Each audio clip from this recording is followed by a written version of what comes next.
When shall we meet again? In thunder, lightning, or in rain? When the hurly-burly's done, when the battle's lost and won. There will be ere the set of sun. Where's the place? Upon the heath. There. Meet with Macbeth. Fair as foul, and foul as fair. Hover through the fog and filthy air.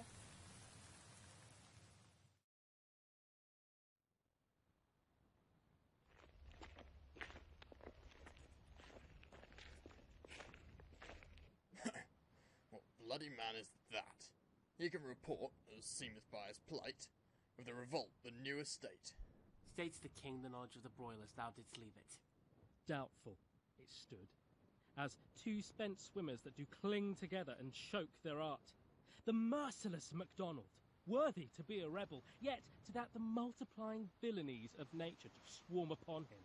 For brave Macbeth, well he deserves that name, disdaining fortune with his brandished steel which smoked with bloody execution, like Valor's minion carved out his passage till he faced the rebel, which ne'er shook hands, nor bade farewell to him, till he unseamed him from the nave to the chaps, and fixed his head on your battlements. Worthy gentleman. Mark, King of Scotland, mark. No sooner justice had with valour armed compelled these skipping kerns to trust their heels, but the Norwegian lord, surveying vantage, with furbished arms and new supplies of men, began a fresh assault. Dismayed not this our captains, Macbeth and Banquo? If I say sooth, I must report.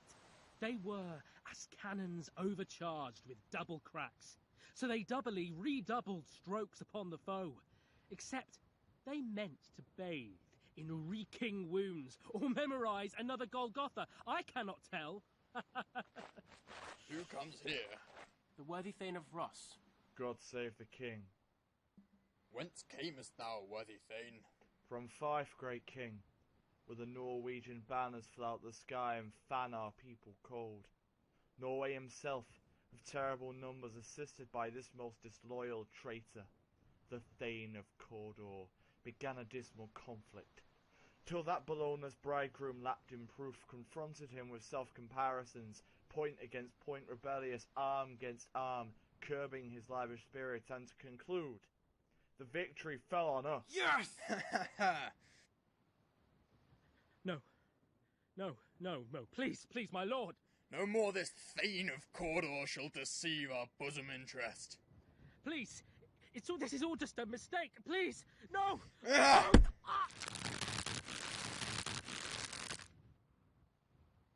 Go pronounce his present death, and with his former title greet Macbeth. I'll see it done. What he hath lost, noble Macbeth hath won.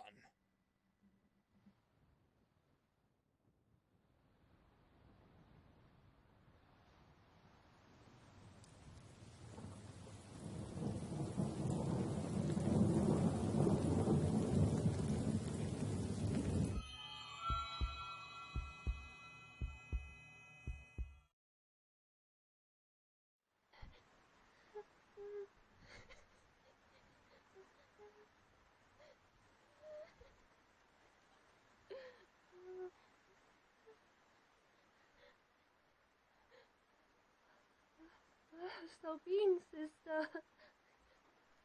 Killing swine. Sister, wert thou? The sailor's wife had chestnuts in her lap, and munched and munched and munched. Give me, quoth I, I'll right thee, witch. The rump-fed Runyon cries. I'll give thee a rind. Thou art kind. A drum! A drum! Macbeth does come. So foul and fair day I have not seen.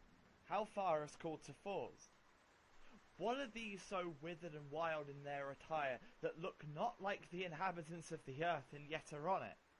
Live you, or are you aught that man may question? You seem to understand me. Speak, if you can. What are you? All hail Macbeth. Hail to thee, Thane of Gamiz. All hail Macbeth. Hail to thee, Thane of Cawdor. All hail Macbeth. Thou shalt be king hereafter. Good sir, why do you start and seem to fear things that do sound so fair? In the name of truth, are ye fantastical, or that indeed which outwardly ye show? My noble partner you greet with present grace and great prediction of noble having and of royal hope, that he seems rapt withal. To me you speak not. If you could look into the seas of time and say which grain will grow and which will not, speak then to me, who neither beg nor fear your favours nor your hate. Hail, Hail, lesser than Macbeth, but greater. not so happy, yet much happier. Thou shalt get kings, though thou be none. All hail Macbeth and Banquo. So all hail Macbeth and Banquo. Stay, you imperfect speakers, tell me more. By Sinel's death I know that I am Thane of Glamis, but how of Cawdor? Say from whence you owe this strange intelligence. Speak, I charge you.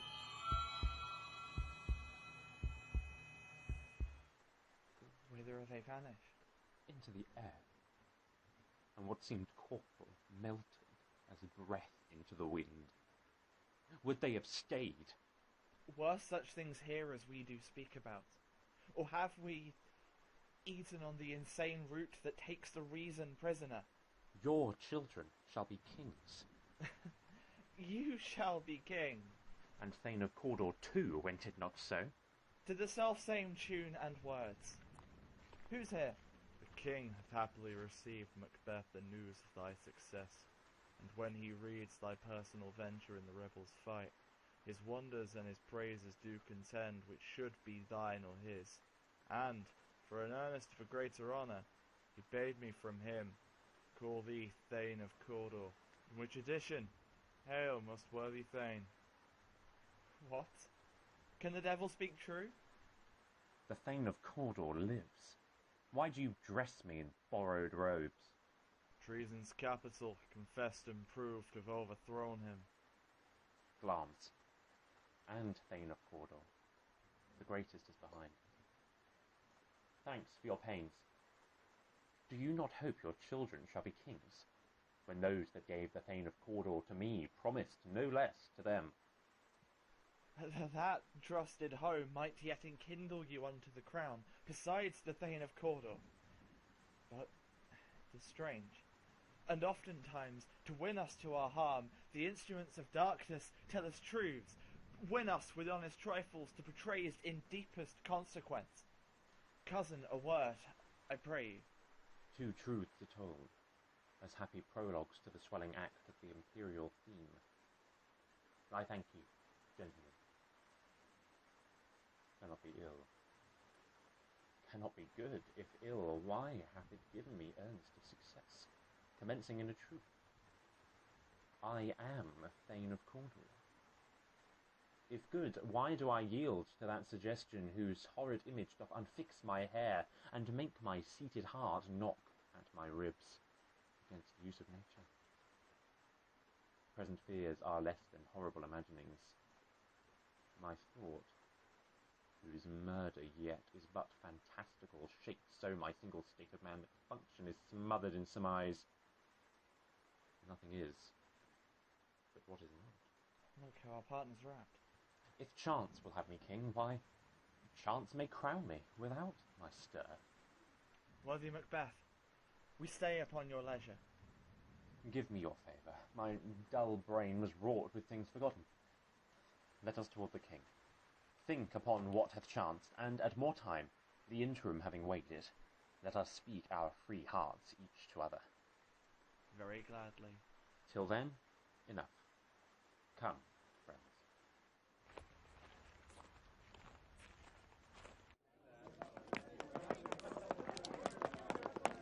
Oh, worthiest cousin! The sin of my ingratitude even now was heavy on me. Thou art so far before, that swiftest wing of recompense is slow to overtake thee. Would thou hadst less deserved, that the proportion both of thanks and payment might have been mine.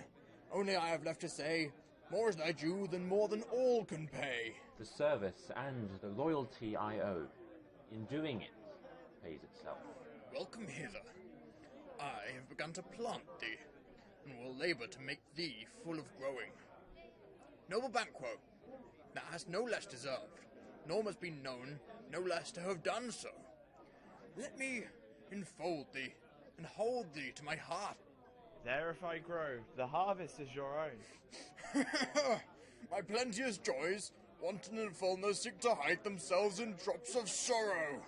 Sons, kinsmen, thanes, and you whose places are the nearest, know we will establish our estate upon our eldest Malcolm, whom we name hereafter the Prince of Cumberland, which honour must not unaccompanied invest him only, but signs of nobleness, like stars, shall shine on all deservers.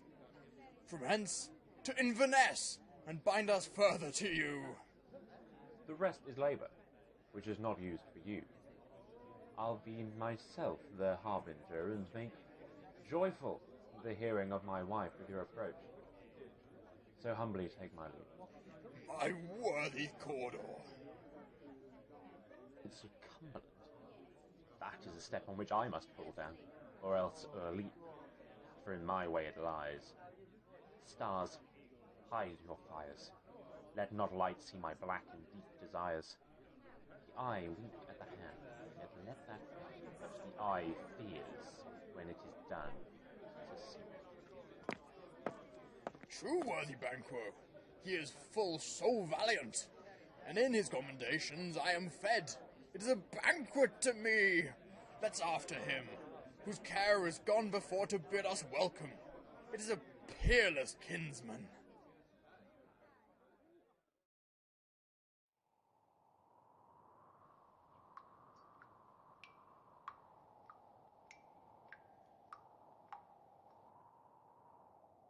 They met me in the day of success, and I have learned by the perfectest report they have more in them than mortal knowledge. When I burned in desire to question them further, they made themselves air, into which they vanished. Whiles I stood wrapped in the wonder of it, came missives from the king, who all hailed me Thane of Cawdor, by which title before these weird sisters saluted me, and referred me to that coming on of time with Hail King that shalt be. This have I thought good to deliver thee, my dearest partner of greatness, that thou mightst not lose the dues of rejoicing, but being ignorant of what greatness is promised thee, lay it to thy heart, and farewell. Glamis thou art, and Cawdor, and shalt be what thou art promised. Yet do I fear thy nature. It is too full of the milk of human kindness to catch the nearest way. Thou wouldst be great, art thou not without ambition? But without the illness should attend it. Hie thee hither, that I may pour my spirits in thine ear, and chastise with the valour of my tongue all that impedes thee from the golden round. What are your tidings? The king comes here tonight. Is not thy master with him? So please you, it is true. Our Thane is coming. Give him tending. He brings great news. The raven himself is hoarse, that croaks the fatal entrance of Duncan under my battlements. Come, you spirits, that tend on mortal thoughts, unsex me here, and fill me from the crown to the toe-top full of direst cruelty. Make thick my blood, stop up the access and passage to remorse, that no compunctuous visitings of nature shake my fell purpose, nor keep peace between the effect and it. Come to my woman's breasts, and take my milk for gall, you murdering ministers, wherever in your sightless substances you wait on nature's mischief. Come, thick night, and pull thee in the dunnest smoke of hell, that my keen knife see not the wound it makes, nor heaven peep through the blanket of the dark, to cry, hold, hold! Great Lance, worthy Cawdor, greater than both by the all-hail hereafter. thy letters have transported me beyond this ignorant present, and I feel now the future in the instant. My dearest love, Duncan comes here tonight. And when goes hence? Tomorrow, as he purposes? Oh, never shall sun that morrow see! Your face, my Thane, is as a book where men may read strange matters. To beguile the time, look like the time. Bear welcome in your eye, your hand, your tongue, look like the innocent flower. But be the serpent under it. He that's coming must be provided for, and you shall put this night's great business into my dispatch, which shall to all our nights and days to come give solely sovereign sway and masterdom. We will speak further. Only look up clear. To alter favour ever is to fear. Leave all the rest to me.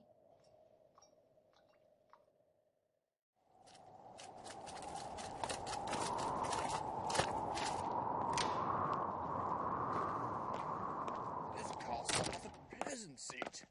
The air nimbly and sweetly recommends itself unto our gentle senses. This guest of summer, the temple-haunting martler does approve by his loved mansionry, that the heaven's breath smells wooingly here. See, our honoured hostess. The love that follows us sometimes is our trouble, which still we thank as love. Herein I teach you how you shall bid God ild us for your pains, and thank us for your trouble. All our service, and every point twice done, and then double were poor and single business to contend against these honours deep and broad wherewith your majesty loads our house. For those of old, and the late dignities heaped up to them, we rest your hermits. Where's the Thane of Cawdor?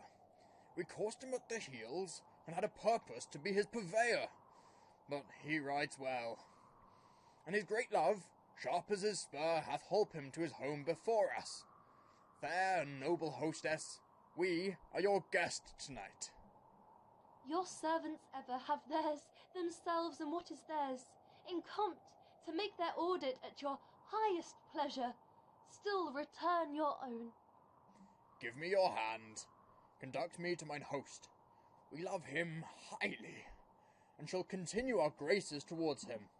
By your leave, hostess.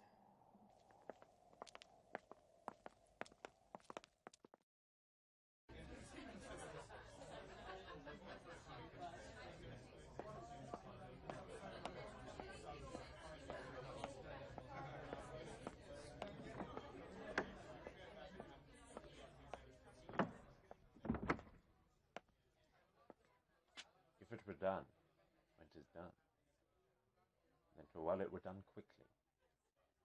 If the assassination could trammel up the consequence, and catch with his surcease success, that but this blow might be the be-all and the end-all here. But here, upon this bank and shoal of time, we jump the life to come. But in these cases we still have judgment here, that we but teach bloody instructions, which, being taught, return to plague the inventor. This even-handed justice commends the ingredients of our poisoned chalice to our own lips. He's here in double trust, first, as I am his kinsman, and his subjects, strong both against the deed, then as his host, who should against his murderer shut the door, not bear the knife himself. I have no spur to prick the sides of my intent, but only vaulting ambition, which leaps itself and falls on the other.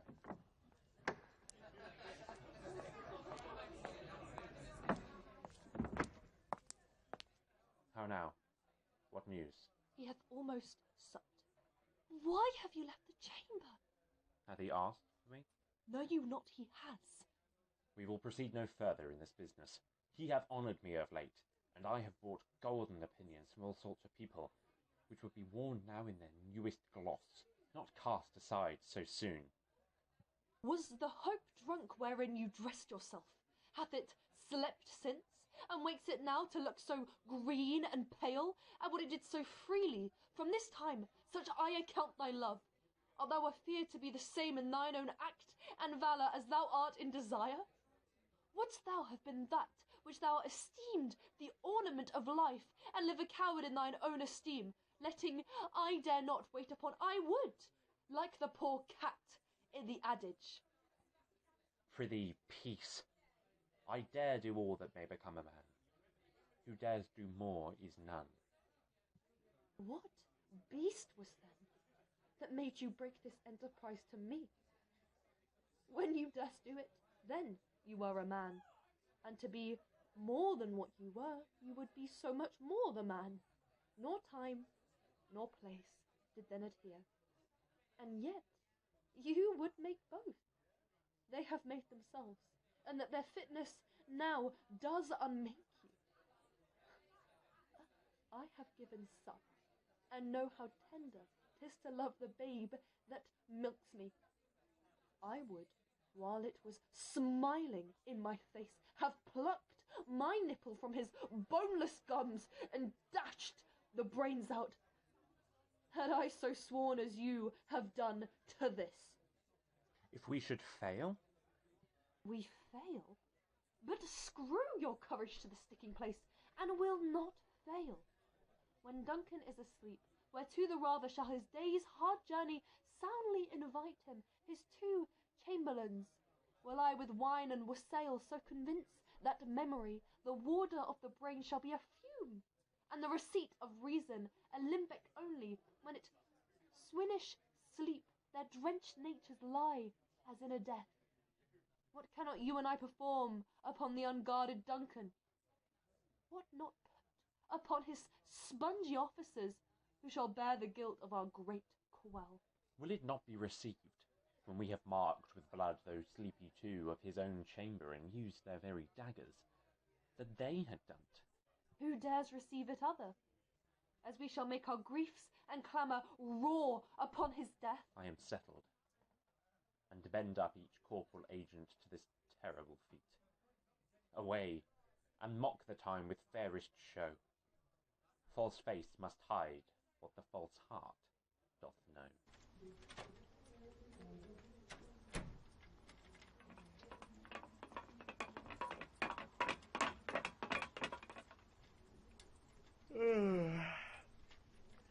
How goes the night, boy? The moon is down. I've heard not the clock. And she goes down at 12. I take it 'tis later, sir. Hold. Take my sword. There's husbandry in heaven. Their candles are all out. Take thee that too. A heavy summons lies like lead upon me, and yet I would not sleep. Merciful powers restrain me in the cursed thoughts that nature gives way to in repose. Give me my sword. Who's there? A friend. What, sir? Not yet at rest? The king's abed. He hath been an unusual pleasure, and sent forth great largesse to your offices. This diamond he greets your wife withal by the name of most kind hostess, and shut up in measureless content. Being unprepared, our will became the servant to defect, which else should free for aught. All's well. I dreamt last night of the 3 wed sisters. To you they have showed some truth. I think not of them. Yet, when we can treat in an hour to serve, we would spend it in some words upon that business, if you would grant me time. At your kindest leisure. If you shall cleave to my consent, when 'tis, it shall make honour for you. So I lose none, in seeking to augment it, but still keep my bosom franchise and allegiance clear.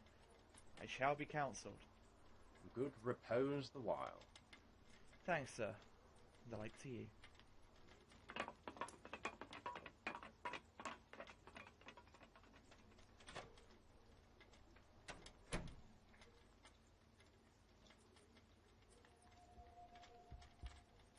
Is this a dagger?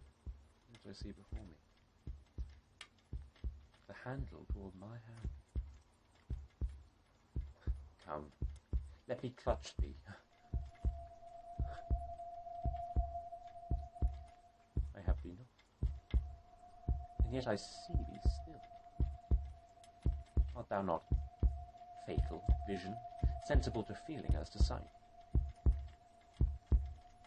Or art thou but a dagger of the mind, a false creation proceeding from the heat-oppressed brain? I see thee yet, in form as palpable as this which now I draw. Thou marshallest to me the way that I was going, and such an instrument I was to use. Oh, mine eyes are made the fools of the other senses, or else worth all the rest. I see thee still, and on my blade indulgent gouts of blood, which was not so before. There's no such thing. It is the bloody business which informs thus to mine eyes. Oh, thou sure and firm set earth, hear not my steps, which way they walk, for fear thy very stones prate of my whereabout, and take the present horror with the time which now suits with it. Whilst I threat he lives, words to the heat of deeds too cold breath gives. I go, and it is done.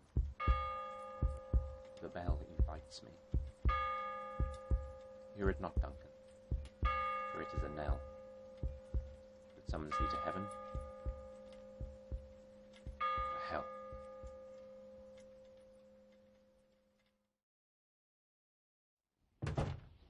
That which hath made them drunk hath made me bold. What hath quenched them hath given me fire. Hark! Peace! It was the owl that shrieked, the fatal bellman which gives the sterns good night. He is about it. The doors are open, and the surfeited grooms do mock their charge with snores. I have drugged their possets, that death and nature do contend about them, whether they live or die. Who's there? What? How? Alack! I am afraid they have awakened, and 'tis not done. The attempt and not the deed confounds us. Hark!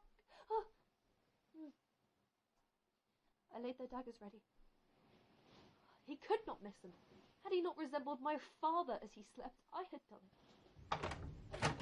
Oh, my husband. I have done the deed. This is a sorry sight. A foolish thought to say, a sorry sight. There's one did laugh in sleep, and one cried murder, that they did wake each other. I stood and heard them, but they did say their prayers, and addressed them again to sleep. There are two lodged together. One cried, God bless us, and Amen the other, as they had seen me with these hangman's hands, listening their fear. I could not say Amen, when they did say God bless us. Consider it not so deeply. But wherefore could I not pronounce Amen? I had most need of blessing, and Amen stuck in my throat. These deeds must not be thought after these ways, so it will make us mad. Methought I heard a voice cry, Sleep no more, Macbeth doth murder sleep, the innocent sleep, sleep that knits up the ravelled sleeve of care, the death of each day's life, sore labour's bath, balm of hurt minds, great nature's second course, chief nourisher in life's feast. What do you mean? Still it cried, Sleep no more, to all the house, Glamis hath murdered sleep, and therefore Cawdor shall sleep no more, Macbeth shall sleep no more. Who was it that thus cried? Why, worthy Thane, you do unbend your noble strength to think so brain-sickly of things. Go, get some water, and wash this filthy witness from your hand. Why did you bring these daggers from the place? They must lie there. Go, carry them, and smear the sleepy grooms with blood. I'll go no more. I am afraid to think what I have done. Look on't again, I dare not. Infirm of purpose, give me the daggers. The sleeping and the dead are but as pictures. 'Tis the eye of childhood that fears a painted devil. If you do bleed, I'll gild the faces of the grooms withal. for it must seem their guilt.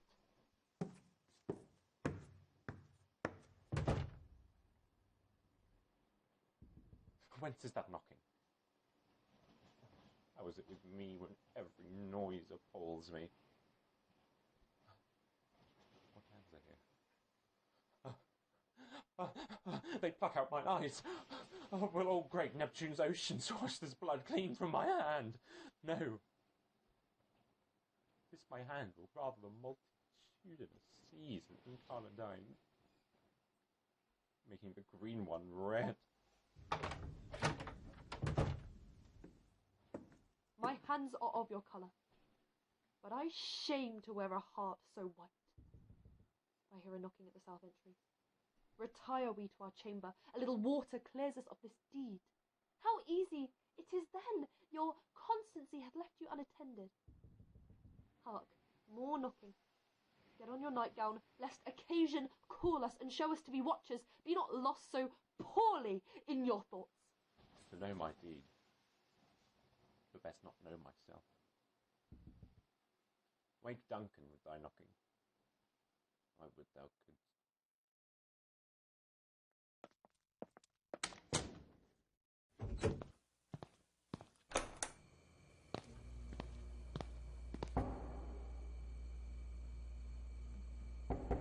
Here's a knocking indeed.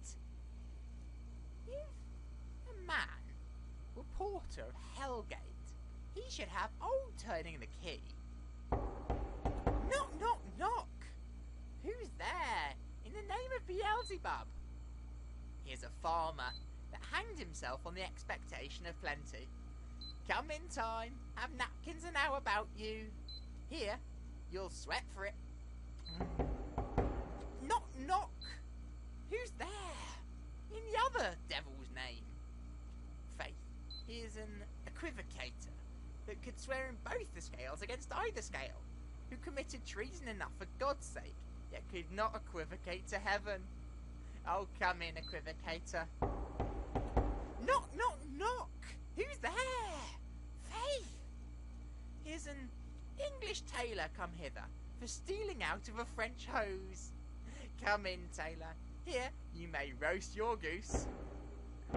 Knock, knock, never a quiet. What are you? But this place is too cold for hell. I'll devil porter it no further. I had thought to let in some of all professions that go the primrose way to the everlasting bonfire. Anon, I pray you. Remember the porter?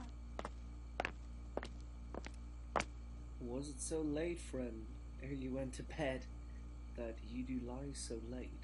Faith, sir, we were caressing till the second cock, and drink, sir, is a great provoker of three things. What three things does a drink especially provoke? Marry, sir, nose painting, sleep, and urine. Lechery, sir, it provokes and unprovokes. It provokes the desire, but it takes away the performance. I believe drink gave thee the lie last night. That it did, sir, in the very throat of me. But I requited him for his lie, and I think, being too strong for him, though he took on my legs sometimes, yet I made a shift to cast him. Is thy master stirring? Good morrow, both. Good morrow, noble sir. Is the king stirring, worthy Thane? Not yet. He did command me to call timely on him. I have almost slipped the hour. I'll bring you to him. I know this is a joyful trouble to you, but yet 'tis one. The labour we delight in physics pain. This is the door. I'll make so bold to call, for 'tis my limited service.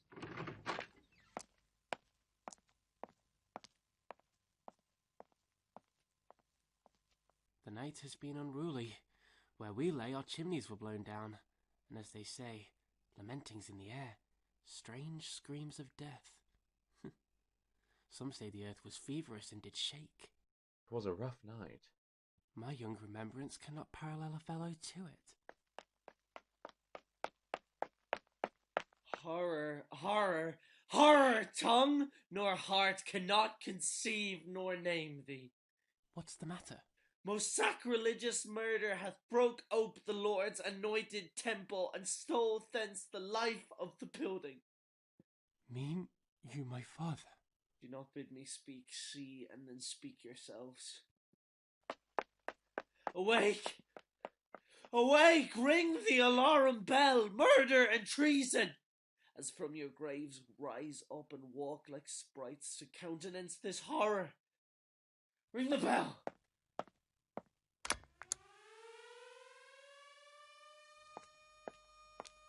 What's the business that such a hideous trumpet calls to parley the sleepers of the house? Speak! Speak! O gentle lady, 'tis not for you to hear what I can speak. O Banquo, Banquo! Our royal master is murdered. Woe! Alas! What? In our house? Too cruel anywhere. Doth, I prithee, contradict thyself and say it is not so. Had I but died an hour before this chance, I had lived a blessed time. For from this instant there's nothing serious in mortality. The spring, the head, the fountain of your blood is stopped. The very source of it is stopped. The royal father's murdered. By whom? Those of his chamber, as it seemed, had done it. Their hands and faces were embadged with blood. So were their daggers, which unwiped we found upon their pillows. They stared and were distracted. No man's life was to be trusted with them. Yet I do repent me of my fury, that I did kill them. Wherefore did you so? You can be wise, amazed, temperate and furious, loyal and neutral in a moment. No man. The expedition my violent love outran the pause of reason. Here lay Duncan, his silver skin laced with his golden blood, and his gashed stabs looked like a breach in nature for Ruin's wasteful entrance. There, the murderers, steeped in the colours of their trade, their daggers unmannerly breached with gore. Who could refrain? That had a heart to love, and in that heart courage to make love known. Why do we hold our tongues that most may claim this argument for us? What should be spoken here where our fate, hidden in an auger hole, may rush and seize us? Let's away, our tears not yet brewed. Nor our strong sorrow upon the foot of motion. Let us meet, and question this most bloody piece of work to know it further. Fears and scruples shake us in the great hand of God I stand, and thence against the undividualed pretence I fight of treasonous malice. And so do I.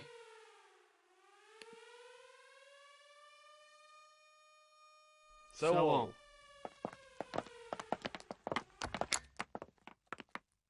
What will you do?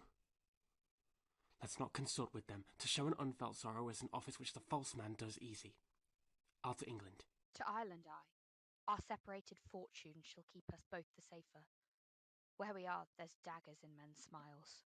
This murderous shaft that shot hath not yet lighted, and our safest way is to avoid the aim. Therefore to horse, and let us not be dainty of leave-taking, but shift away. There's warrant in that theft, which steals itself when there's no mercy left.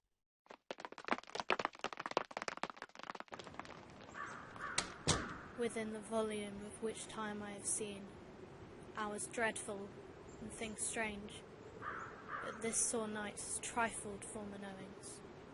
Thou seest, the heavens is troubled with man's act, threaten his bloody stage.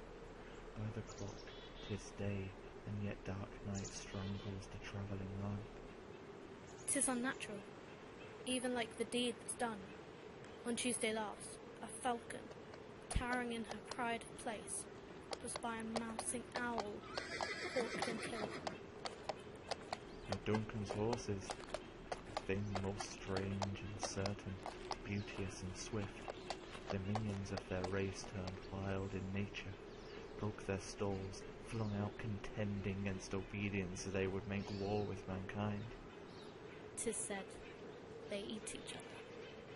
They did so, to the amazement of mine eyes that looked upon it. Here comes the good Macduff. How goes the world, sir, now? Why, see you not? 'Tis known who did this more than bloody deed. Those that Macbeth hath slain. Alas the day! What good could they pretend? They were suborned. Malcolm and Donnahain, the king's two sons, are stolen away and fled, which puts upon them suspicion of the deed. Against nature still, thriftless ambition that wilt raven up thine own life's means. Then 'tis most like the sovereignty will fall upon Macbeth. He is already named, and gone to Scone to be invested. Will you to Scone? No, cousin. All to Fife. Well, I will thither. When may you see things well done there. Adieu, lest our old robes sit easier than our new. Farewell, sister. God's benison go with you, and with those that would make good of bad, and friends of foes.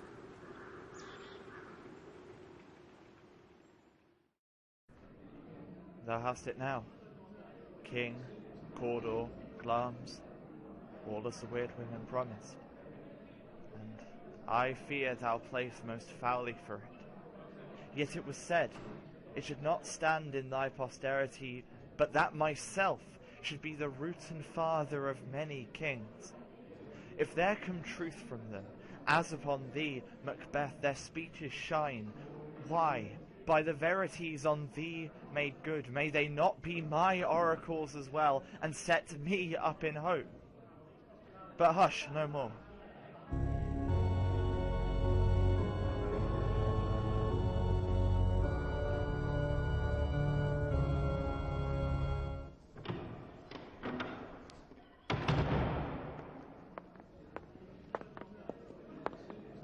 Here's our chief guest. If he had been forgotten, it had been as a gap in our great feast, and all thing unbecoming. Tonight, we hold a solemn supper, sir, and I'll request your presence. Let your highness command upon me, to the which my duties are with a most indissoluble tie forever knit. Ride you this afternoon? Aye, my good lord. We should have else desired your good advice, which still hath been both grave and prosperous in this day's council. But we'll take tomorrow. Is't far you ride? As far, my lord, as will fill up the time twixt this and supper. Fail not our feast. My lord, I will not. Goes Fleance with you? Aye, my good lord. I wish your horse is swift and sure of foot, and so I do commend you to their backs. Farewell.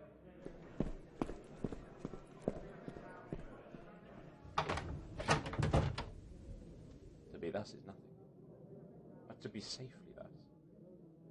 Our fears in Banquo stick deep, and in his royalty of nature reigns that which would be feared. 'Tis much he dares, and to that dauntless temper of his mind he hath a wisdom that doth guide his valour to act in safety. There is none but he whose being I do fear, and under him my genius is rebuked, as it is said Mark Antony's was by Caesar. He chid the sisters when first they put the name of king upon me, and bade them speak to him. Then, prophet-like, they hailed him father to a line of kings. Upon my head they placed a fruitless crown, and put a barren sceptre in my gripe. Thence, to be wrenched with an unlineal hand, no son of mine succeeding. Rather than so, come fate into the list, and champion me to the utterance. Who's there? Now, go to the door and stay there till we call. Was it not yesterday we spoke together? It was, so please your highness. Well then, now have you considered of my speeches? Know that it was he, in the times past, which held you so under fortune. Would you thought it been our innocent self? You made it known to me. I did so, and went further, which is now our point of second meeting. Do you find your patience so predominant in your nature that you can let this go? I am one, my liege, whom the vile blows and buffets of the world have so incensed that I am reckless of what I do to spite the world. Both of us know Banquo was your enemy. So is he mine, and in such bloody distance that every minute of his being thrusts against my list of life, and though I could with barefaced power sweep him from my sight and forbid my will about it, yet I must not. For certain friends that are both his and mine, whose loves I may not drop, but wail his fall, who I myself struck down, and hence it is that I to your assistance do make love, masking the business from the common eye for sundry weighty reasons. I shall, my lord, perform what you command me. Your spirit shines through you. Within this hour at most, I will advise you where to plant yourself. Acquaint you with the perfect spy of the time, the moment on, for it must be done tonight. And something from the palace always thought that I require a clearance, and with him to leave no rubs nor botches in the work. Fleance, his son, that keeps him company, whose absence is no less material to me than is his father's, must embrace the fate of that dark hour. I am resolved, my lord.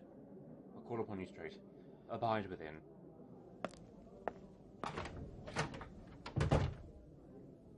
It is concluded.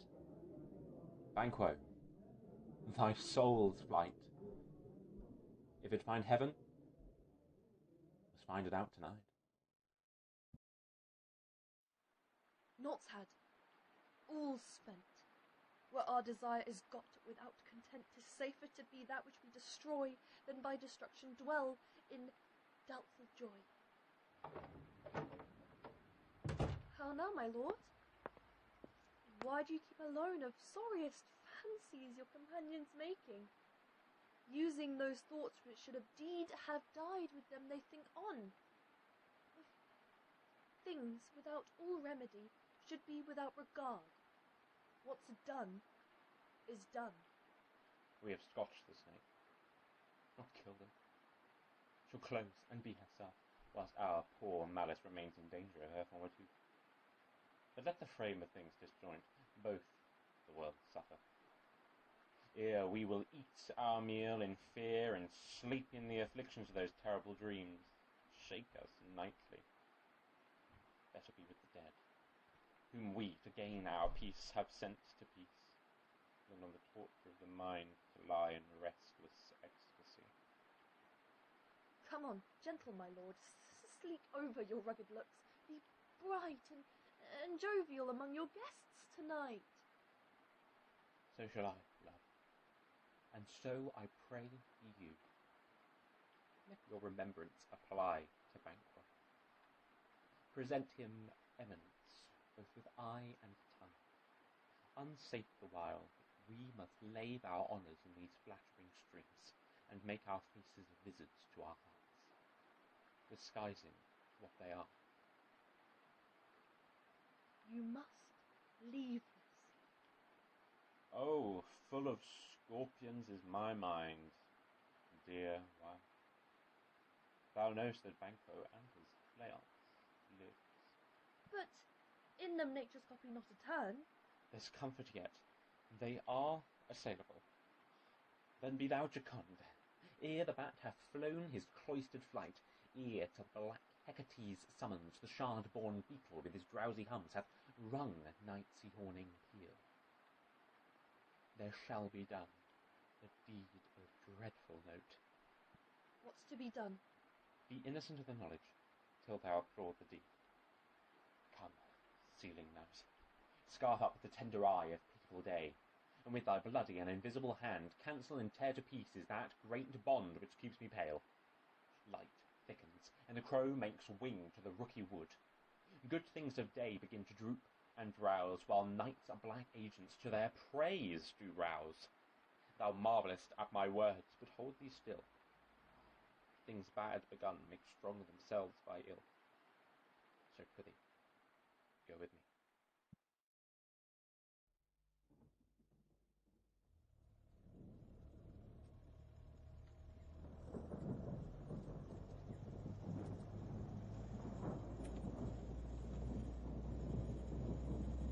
Give us light. Ho! Will be rain tonight. Let it come down.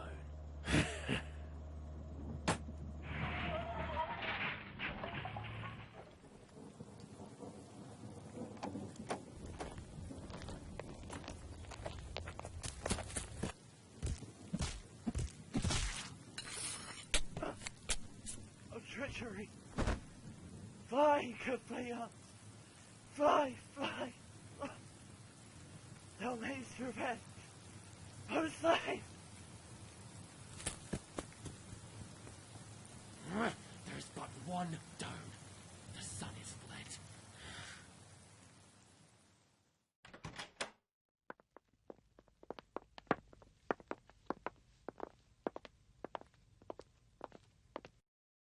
You know your own degrees.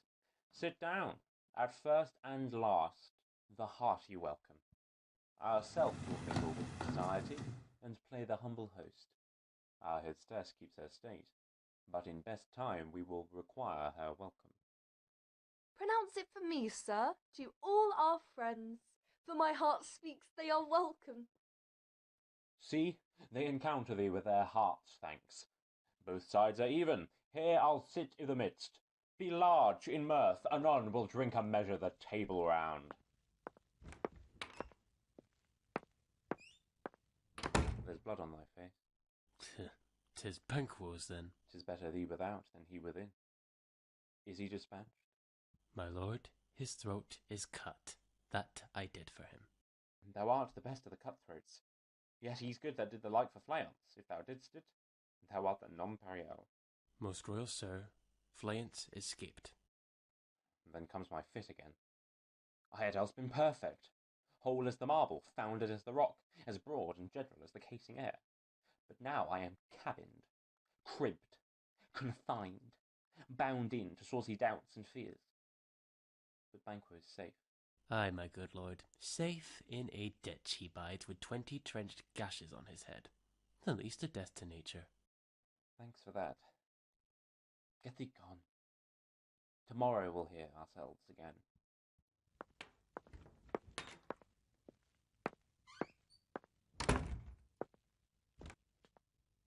My royal lord, you do not give the cheer. The feast is solved that is not often vouched while 'tis a-making. 'Tis given with welcome, to feed were best at home. From thence the sauce to meat is ceremony. Meeting were bare without it.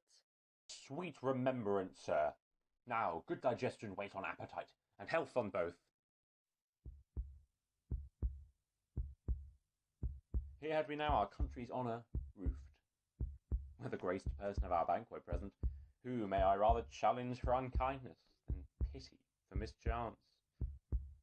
His absence, sir, lays blame upon his promise. Pleased, your highness, to grace us with your royal company.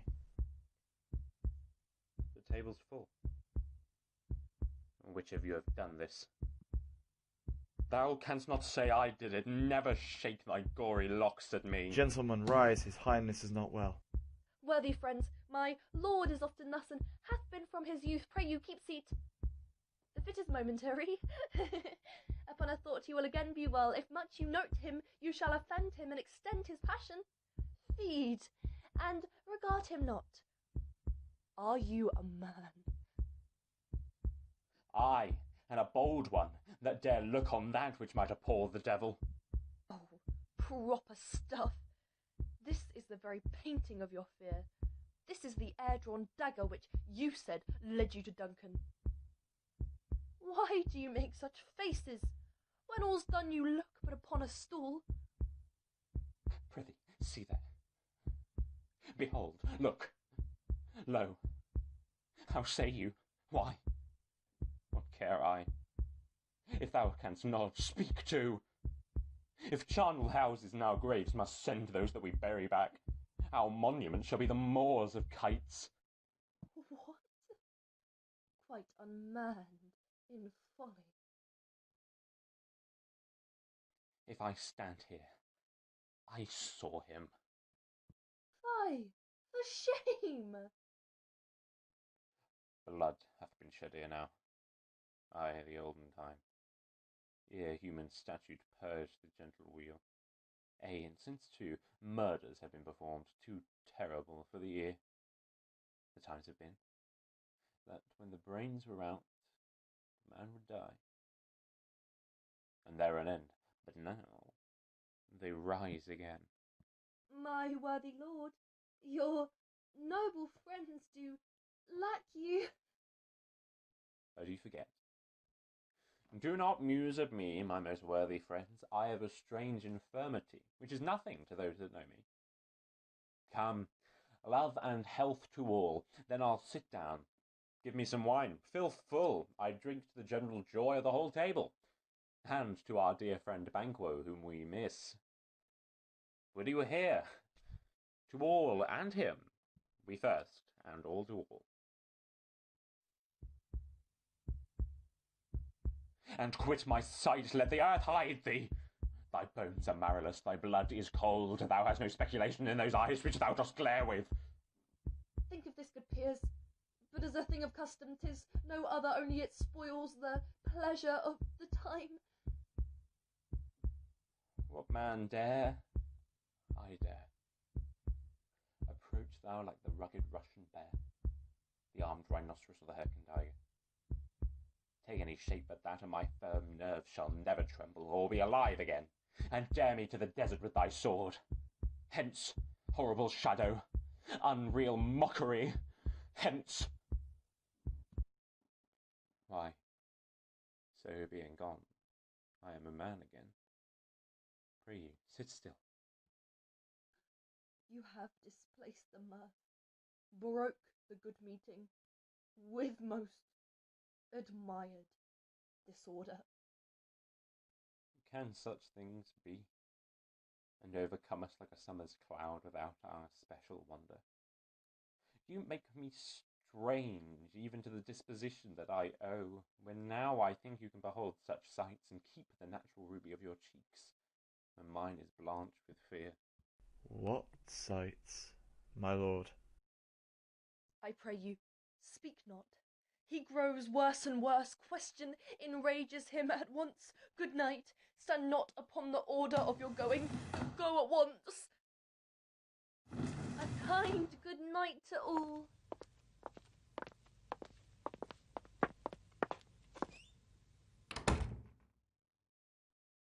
It will have blood, they say. Blood will have blood. Stones have been known to move and trees to speak. Augurs and understood relations have by maggot pies and coughs and rooks brought forth the secret blood of man.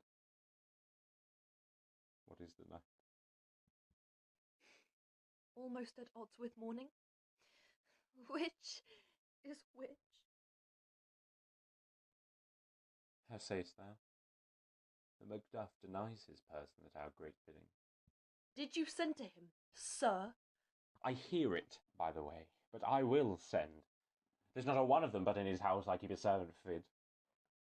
I will tomorrow, and betimes I will to the weird sisters, more shall they speak. For now I am bent to know, by the worst means the worst. You lack the season of all natures. Sleep.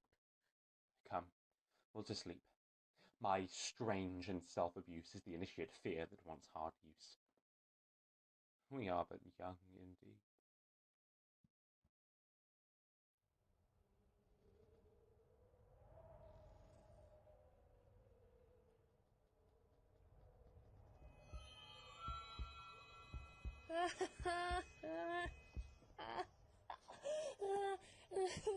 By the pricking of my thumbs, something wicked this way comes.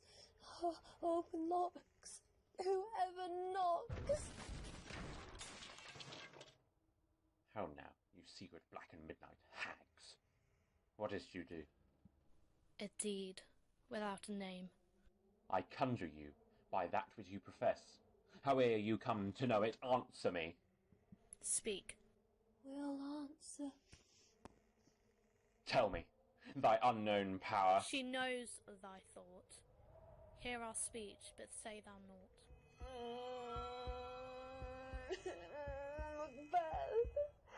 Macbeth! Beware! Macduff! Beware the Thane of Fife! Dismiss me enough! Whate'er thou art, for thy good caution, thanks. Thou hast harped my fury right, but one word more. She will not be commanded. Here's another, more potent than the first. Macbeth. Had I 3 ears, I'll hear.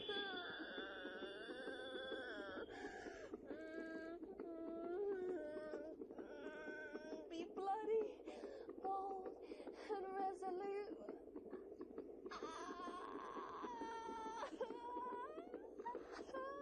Laugh to scorn the power of man, for none of woman born shall harm Macbeth.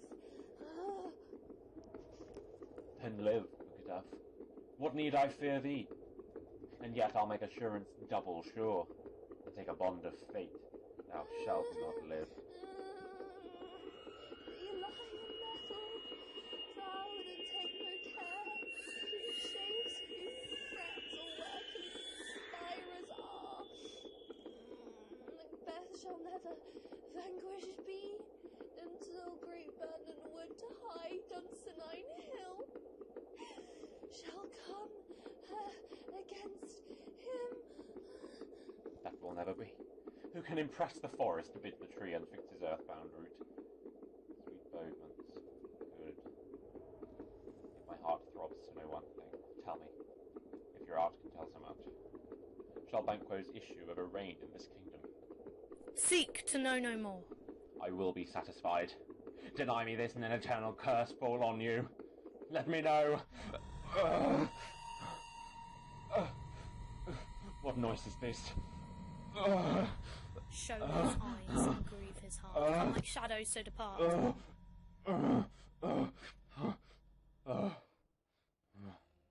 Filthy hags. Why do you show me this? Where are they? Gone. Let this pernicious hour stand I accursed in the calendar. Come in, without there. What's your grace's will? Saw you the weird sisters? No, my lord. Came they not by you? No, indeed, my lord. Infected be the air whereon they ride, and damned all those that trust them. I did hear the galloping of horse. Who was't came by? 'Tis 2 or 3, my lord, that bring you word Macduff is fled to England. What had he done to make him fly the land? You must be patient, cousin. He had none. His flight was madness. When our actions do not, our fears do make us traitors. You know not whether it was his wisdom or his fear. My dearest coz, I pray you school yourself but for your husband. I dare not speak much further. But cruel are the times, and we are traitors and do not know ourselves, and we hold rumour from what we fear, yet know not what we fear, but float upon a wild and violent sea each way and move. I take my leave of you. Shall not be long, but I'll be here again. Things at the worst will cease, or else climb upward to what they were before. My pretty cousin, blessings upon you. Fathered he is, and yet he's fatherless. I am so much a fool should I stay longer. It would be my disgrace and your discomfort. I'll take my leave at once.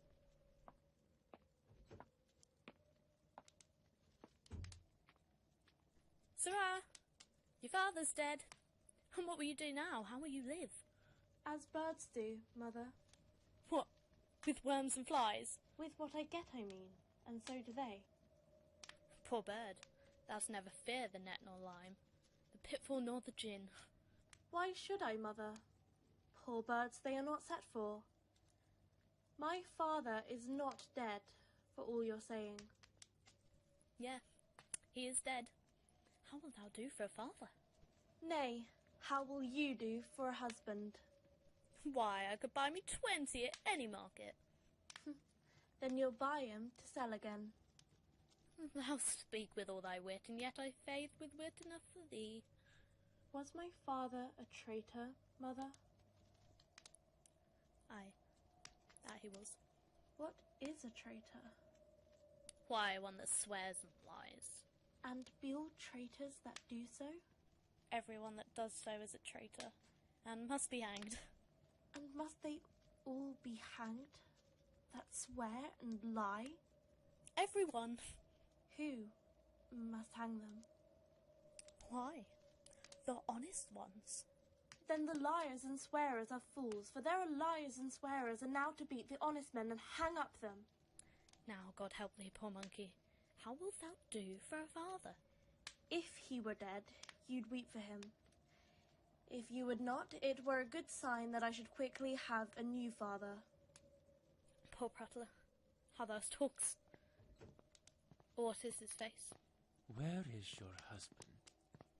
I hope in no place so unsanctified, where such as thou mayst find him.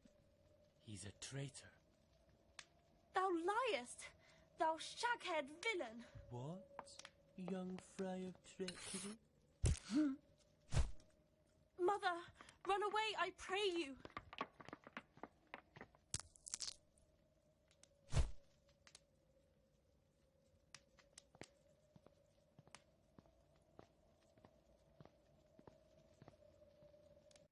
Let us seek out some desolate shade, and there weep our sad bosoms empty. Let us rather hold fast the mortal sword, and like good men bestride our downfallen birth. Each new morn, new widows howl, new orphans cry, new sorrows strike heaven on the face, that it resounds as if it fell with Scotland, and yelled out like syllable of dolor. What I believe I'll wail, what no believe, and what I can redress as I shall find the time to friend, I will. What you have spoke, it may be so perchance. This tyrant, whose sole name blisters our tongues, was once thought honest. You have loved him well. He hath not touched you yet. I am young, but something you may deserve of him through me, and wisdom to offer up a weak, poor, innocent lamb to appease an angry god. I am not treacherous. But Macbeth is. That which you are my thoughts cannot transpose. Angels are bright still, though the brightest fell. I have lost my hopes. Perchance even there, where I find my doubts. Why in that rawness left you wife and child, those precious motives, those strong knots of love, without leave-taking? Great tyranny! Lay thou thy base assured, thy goodness dare not check thee, where thou thy wrongs the title is afeard. Fare thee well, Lord.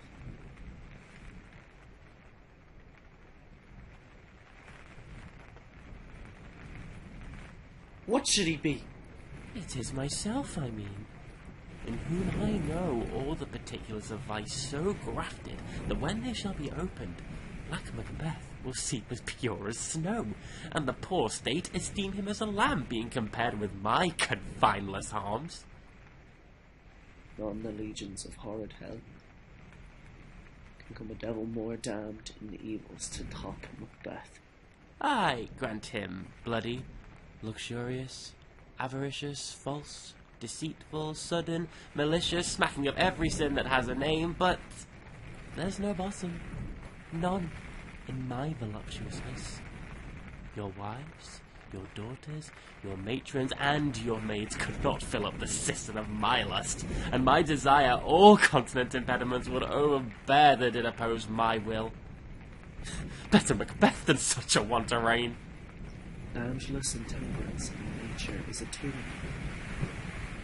It hath been the untimely emptying of the happy throne and fall of many kings, but fear not to take upon you what is yours. There cannot be that vulture in you to devour so many as will to greatness dedicate themselves, finding it so inclined.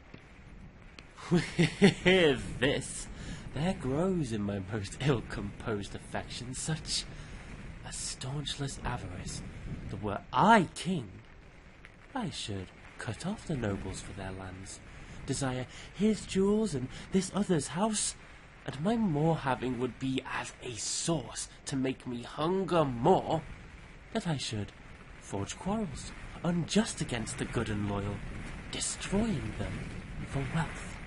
This avarice sticks deeper, grows with more pernicious root than summer-seeming lust, and it hath been the sword of our slain kings, yet do not fear. Scotland hath for sons to fill up your will. Of your mere own, all of these are portable with their graces. But I have none. The king becoming graces as justice, verity, temperance, stableness, bounty, perseverance, mercy, lowliness, devotion, patience, courage, fortitude. I have no relish of them, but abound in the division of each several crime activated many ways. Nay, had I power, I should pour the sweet milk of concord into hell, pour the universal peace, confound all unity on earth. If such a one be fit to govern, speak. I am as I have spoken. Fit to govern? No, not to live, O nation miserable. With an entitled tyrant bloody sceptred, when shalt thou see thy wholesome days again, since that the truest issue of thy time is by its own indignation stands accursed thing, and does blaspheme his breed? Fare thee well. These evils thou repeat'st upon thyself have banished me from Scotland. These evils thou repeat'st upon thyself have banished me from Scotland. Macduff, this noble passion, child of integrity, hath from my soul wiped the black scruples, reconciled my thoughts to thy good truth and honour. Devilish Macbeth, by many of these trains hath sought to win me into his power. My modest wisdom plugs me from credulous haste. I put myself to thy direction, and unspeak mine own detraction. Here abjure the taints and blames I laid upon myself, for strangers to my nature. I am yet unknown to me. Never was forsworn. Scarcely have coveted what was mine own. At no time broke my faith. Will not betray the devil to his fellow in delight, no less in truth. My first false speaking was this upon myself. What I am truly is thine, and my poor country's to fight. Whither indeed, before thy hear approach, old Sigrun, with 1,000 warlike men already at a point, for setting forth. Now we'll together, and the chance of goodness be like unwanted crop. Why are you silent? Such welcome and unwelcome things at once. 'Tis hard to reconcile. See who comes here.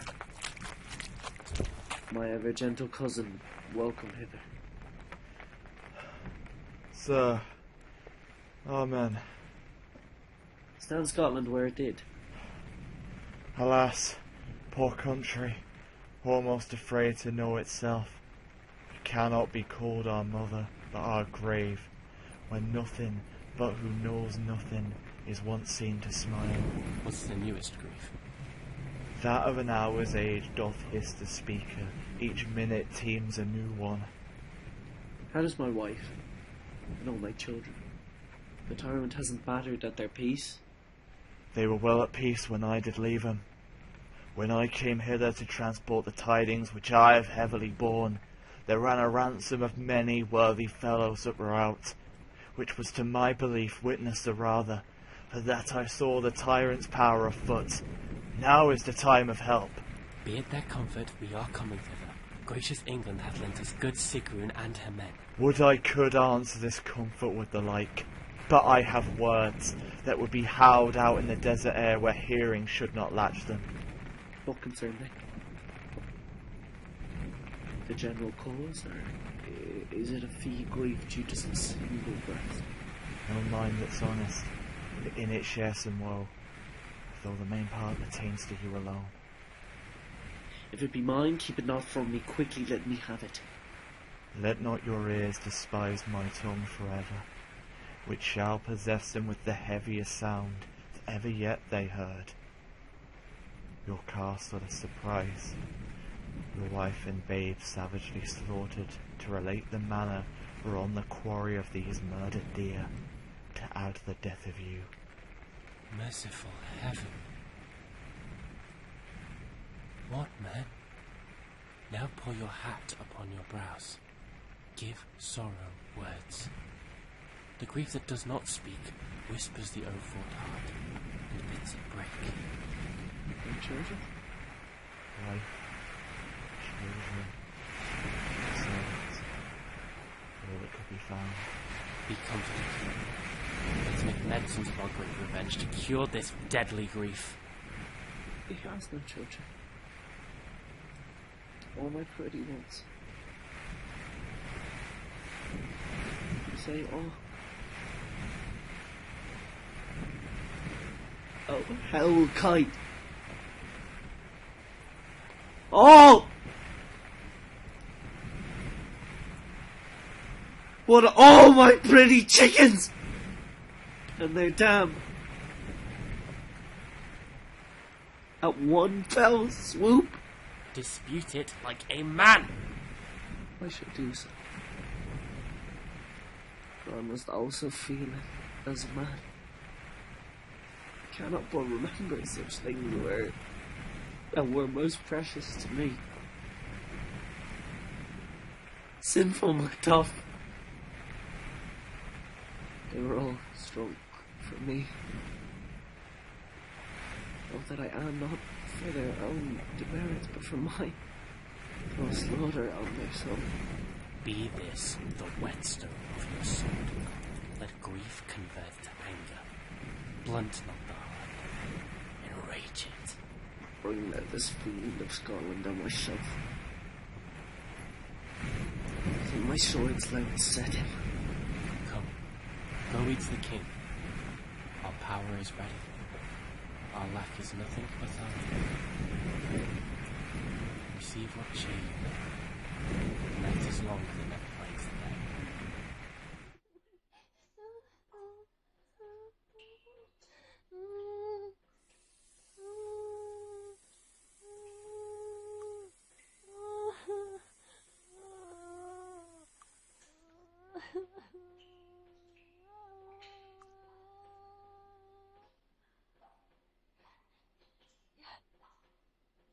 Here's a spot. Out, damn spot. Out, I say. 1, 2. Why then? 'Tis time to do it. Hell is murky. Fly, my lord, fly. A soldier and afeard. What need we fear? Who knows it? When none can call our power to account. Yet who would have thought the old man to have had so much blood in him?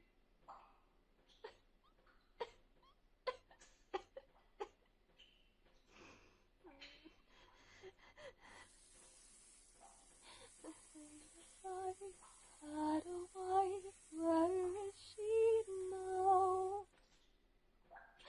What, will these hands ne'er be clean? No more of that, my lord. No more of that, you mar with all the starting. Here's the smell of blood still. All the perfumes that remain will not sweeten this little hand. Oh. Oh. Oh.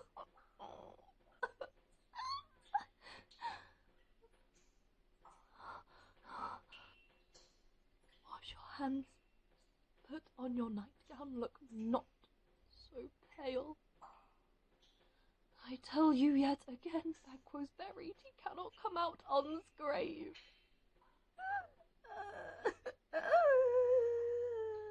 To bed. To bed. There's knocking at the gate. Come, come, come, come. Give me your hand. What's done cannot be undone. To bed, to bed, to bed.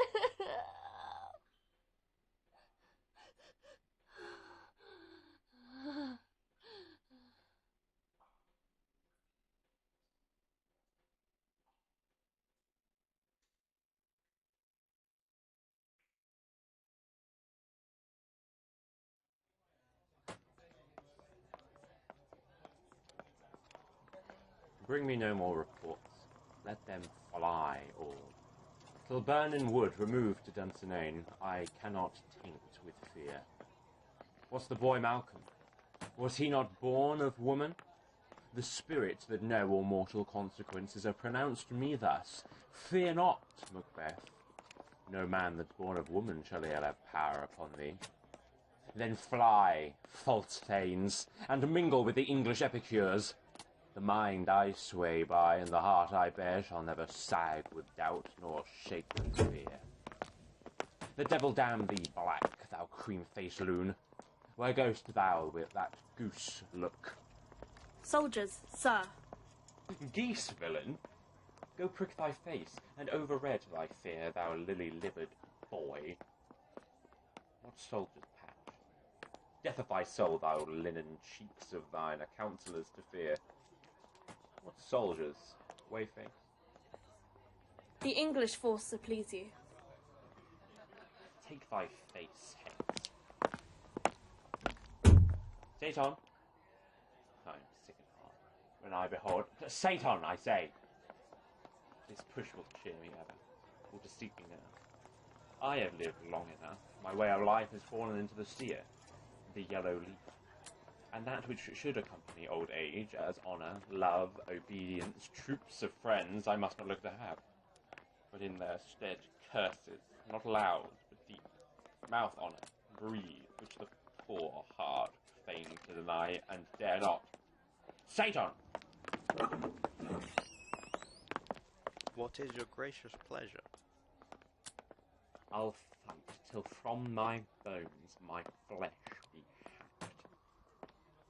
Give me my armour. 'Tis not needed yet. I'll put it on. Send out more horses. Scur the country round. Hang those that talk of fear. Give me mine armour. How does the patient, doctor? Not so sick, my lord, as she is troubled with thick coming fancies that keep her from her rest. Cure her of that. Canst thou not minister to a mind diseased? Pluck from the memory a rooted sorrow? Therein, the patient must minister to himself. If thou couldst, doctor, cast the water of my land, find her disease, and purge it to a sound and pristine health, I would applaud thee to the very echo, that should applaud again what rhubarb, cyme, or what purgative drug would scour these English hens. Here's to thou of them. Aye, my good lord. Your royal preparation makes us hear something. Bring it after me. I will not be afraid of death and bane, till Burnham's forest come to Duncann.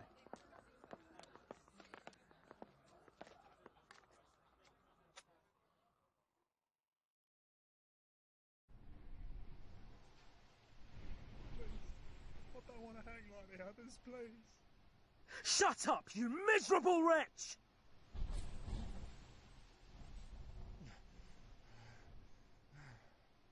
No, please, I'm sorry. I promise I won't run away. You're pathetic.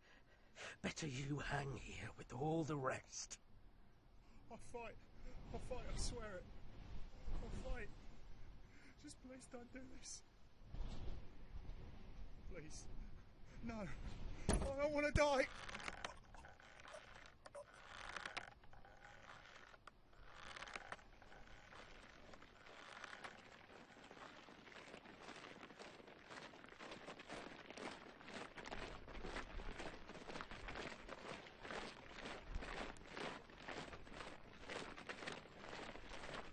I hope the days are near at hand that Chambers will be safe.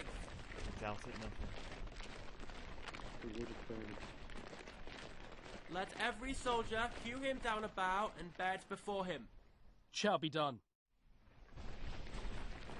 We learn no other but the confident tyrant keeps still in Duncann, and will endure our setting down before it. 'Tis his main hope, for where there is advantage to be given, both more and less have given him the revolt, and none serve with him but constrained things whose hearts are absent too. that are just censures attend the true event, and we put on industrious censorship. The time approaches. That will with due decision make us know what we shall say we have and what we owe. Thoughts speculative their unsure hopes relate, but certain issue strokes must arbitrate. Towards which, advance the war.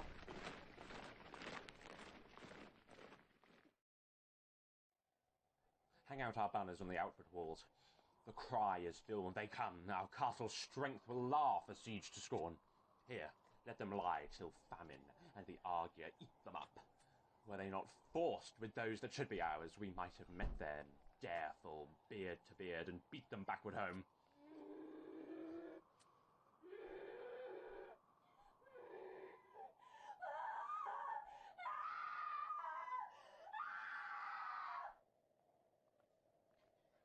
I've almost forgot the taste of fierce. The time has been. My senses would have cooled to hear a night shriek, and my fell of hair would at a dismal treatise rouse and stir as life were in.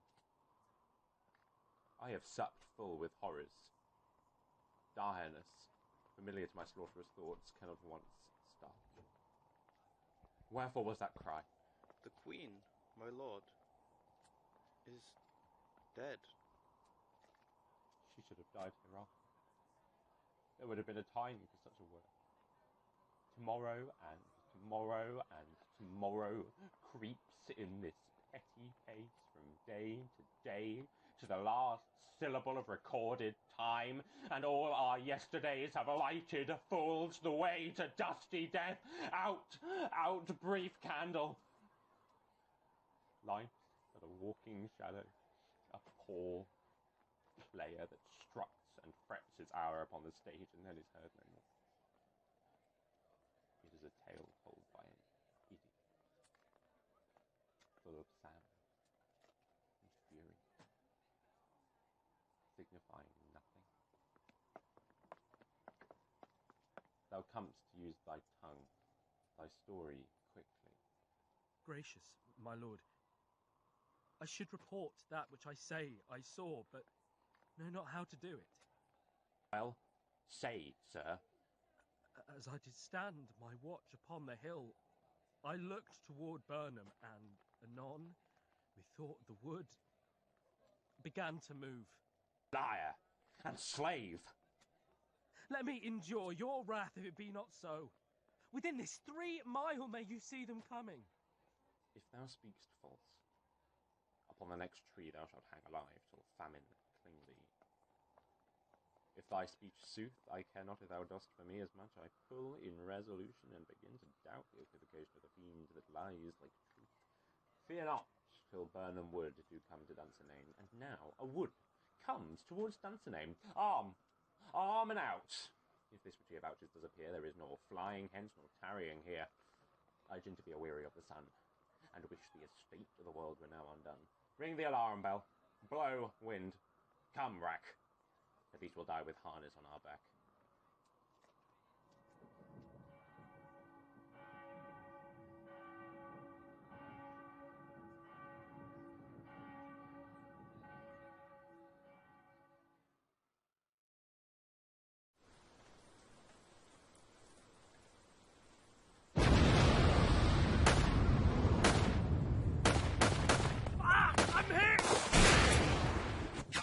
Keep your heads down. You, worthy Sigrun, lead our first battle. Worthy Macduff and we shall take upon what else remains to do according to our order. Very well. We but find the tyrant's power tonight. Let us be beaten if we cannot fight. Move up! Move up! Make all our trumpets speak. Give them all breath. Those clamorous harbingers of blood and death. Long live Macbeth! Long live Macbeth! Long live... Please! They're too much for us! Hold the line! Hold up! They're breaking through.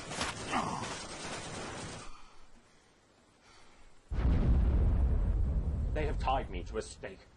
I cannot fly, but bear-like I must fight the cause.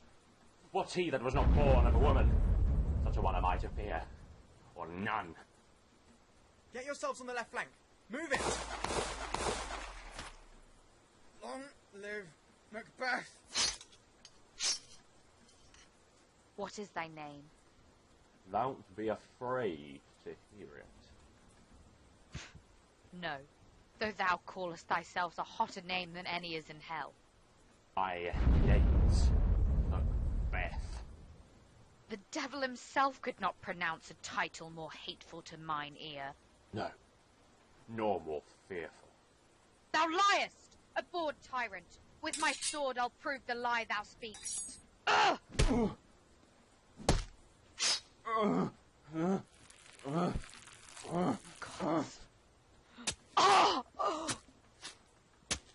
Thou wast born of woman, but swords I smile at.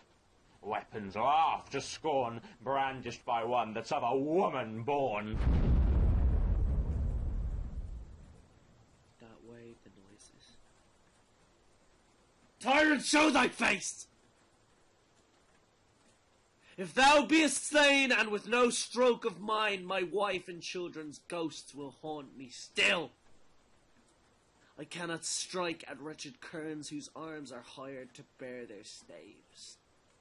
Either thou, Macbeth, or else my sword with an unbattered edge I sheathe again undeeded. There thou shouldst be.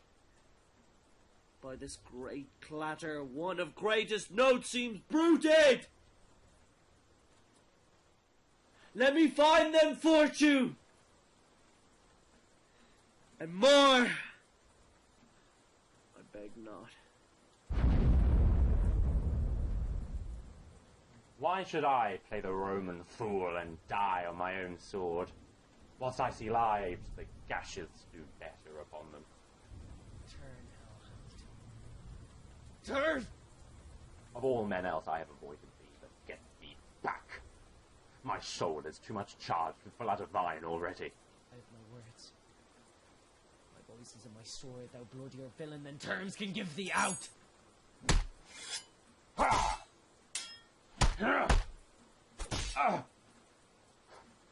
Thou losest labour.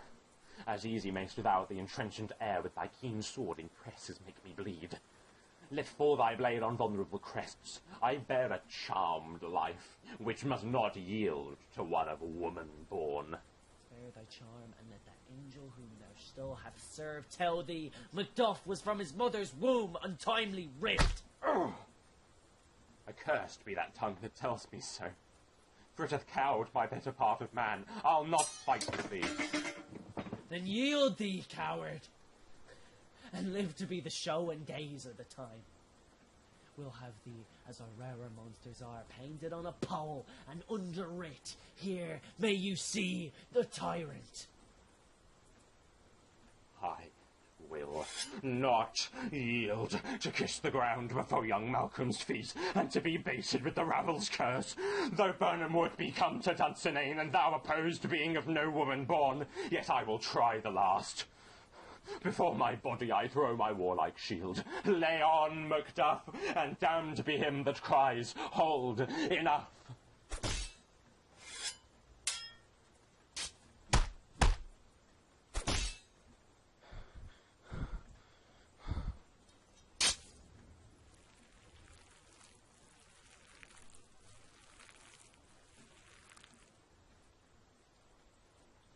I would the friends we miss were safe arrived. Some must go off, and yet by these I see, so great a day as this is cheaply bought. Macduff is missing, and Sigrun. My lord has paid a soldier's debt, the which no sooner had her prowess confirmed in the unshrinking station where she fought. Then she is dead. Aye, and brought off the field. Your cause of sorrow must not be measured by his worth, for then it hath no end. I would not wish her to a fairer death, and so her knell is knolled. She's worth more sorrow, and that I'll spend for her. Hail, King! So thou art. Behold where stands the usurper's cursed head. The time is free. I see thee compassed with thy kingdom's pearl, that speak my salutation in their minds, whose voices I desire aloud with mine. Hail, King of Scotland! Hail, King of Scotland! Hail, King of Scotland! My thanes and kinsmen, henceforth be earls, the first that ever Scotland in such an honour named. What's more to do, which will be planted newly with the time, as calling home our exiled friends abroad that fled the snares of watchful tyranny, producing forth the cruel ministers of this dead butcher and his fiend-like queen, who, as 'tis thought, thyself and violent hands took